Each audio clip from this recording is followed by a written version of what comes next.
పోసాని కృష్ణమురళి గారు అక్కడ అదే మీటింగ్లో నంది అవార్డుల కోసం మాట్లాడారు. 2015 సంవత్సరం మీకు నంది అవార్డులు వచ్చాయి. ఆ అవార్డుల కోసం మాట్లాడి కమ్మల అవార్డ్స్ అన్నారు. సార్ నేను దయచేసి ఒకటి చెప్తాను, మీరు ఇండస్ట్రీలో ఉన్నారు, నేను ఇండస్ట్రీలో ఉన్నాను. మీరు నాకంటే 2 సంవత్సరాలు ముందు ఉండొచ్చు, లేకపోతే 2 సంవత్సరాల తర్వాత ఉండొచ్చు.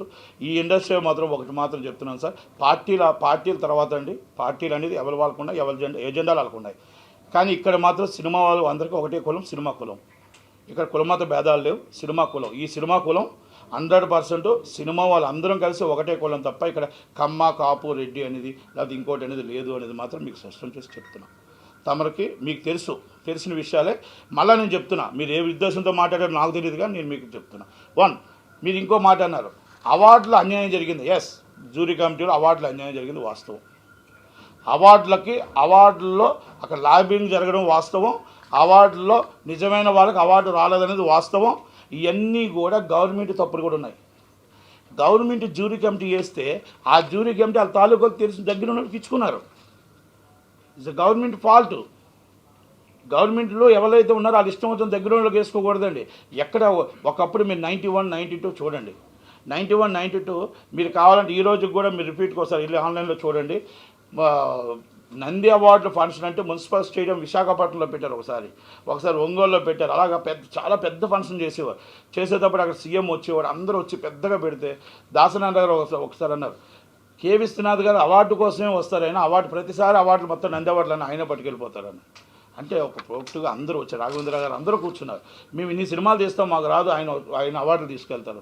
అంటే ఒక సిన్సియారిటీగా మంచి సినిమాకి అవార్డు ఇవ్వడం అనేది, ఆ రోజు ఏ సినిమాకి ఏ ప్రాతిపదికన అవార్డు ఇవ్వాలనేది ఎన్ని కోట్లు ఖర్చు పెట్టారని కాదండి, సమాజానికి ఏ పనికి వస్తుందని సినిమా అవార్డు ఇవ్వడం జ్యూరీ కమిటీ ఆ రోజు నిర్ణయించేది. కానీ ఈ జ్యూరీ కమిటీలో జర్నలిస్టులు చాలా మేధావులు ఉండేవారండి ఒకప్పుడు. ఇప్పుడు ఎవరికి ఇష్టమైన స్వార్థం వాళ్ళు వస్తున్నారు. దానివల్ల అన్యాయం జరిగిందని వాస్తవం. ఓకే, 4 సంవత్సరాలైంది ఇప్పుడు దాకా నంది అవార్డులు మన ఆంధ్రప్రదేశ్ని ప్రకటించలేదండి. 8 సంవత్సరాలైంది మన తెలంగాణ నుంచి కూడా మన నంది అవార్డులు ప్రకటించలేదు. మన నంది అవార్డులు అనేది ఎవరి ఏరు చేయాలి, ఎందుకు చేయలేదని అడగట్లే. ఇటు ఛాంబర్ అడగట్లే, కౌన్సిల్ అడగట్లే. తమరు కూడా మీరు పోసాని కృష్ణమురళి గారు కూడా చెప్పలేదు, ఇంకా సంవత్సరం ఉందండి ఎలక్షన్స్. మీ ఇక్కడ 6 నెలలు 7 నెలలు ఇక్కడ ఎలక్షన్స్ ఉన్నాయి. నంది అవార్డులు ఎందుకు ఇవ్వట్లేదు? మాకు ఇప్పుడు చేసిన వాళ్ళందరికీ కూడా ఏదో చేసామంటున్నారు గవర్నమెంట్స్. చిన్నవాళ్ళకి అందరూ అన్యాయమే చేస్తున్నారు, చిన్నవాళ్ళకి ఇబ్బందే చేస్తున్నారు. ఆంధ్రప్రదేశ్లో కూడా 2.5 షో ఎందుకు ఇవ్వలేదు?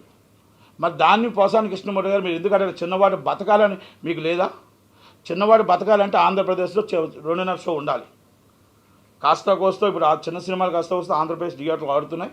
అది ఇంకా ఆంధ్రప్రదేశ్లో పర్సంటేజ్ ఇస్తున్నారు, ఇక్కడ లేదండి, తెలంగాణలో లేదు అది. కానీ అది 2.5 షో మాకు ఇచ్చుంటే మేము బతికేవాళ్ళం, మేము నిలబడేవాళ్ళం. కనుక ఇలాంటివి అన్నీ కూడా దయచేసి నేను ఒకటే చెప్తున్నా, ఇస్ ద గవర్నమెంట్లో ఉన్నవి ఈగోలన్నీ పక్కన పెట్టి మీరు వారధుగా ఎఫ్డీసీ చైర్మన్గా అలీ గారు, రోజా గారు, మీరందరూ గోపాలకృష్ణ గారు, మీరందరూ కూర్చొని మాకేం కావాలో మీకేం కావాలో షూటింగ్స్ కూర్చోండి, మాట్లాడండి, ఇస్ రైట్.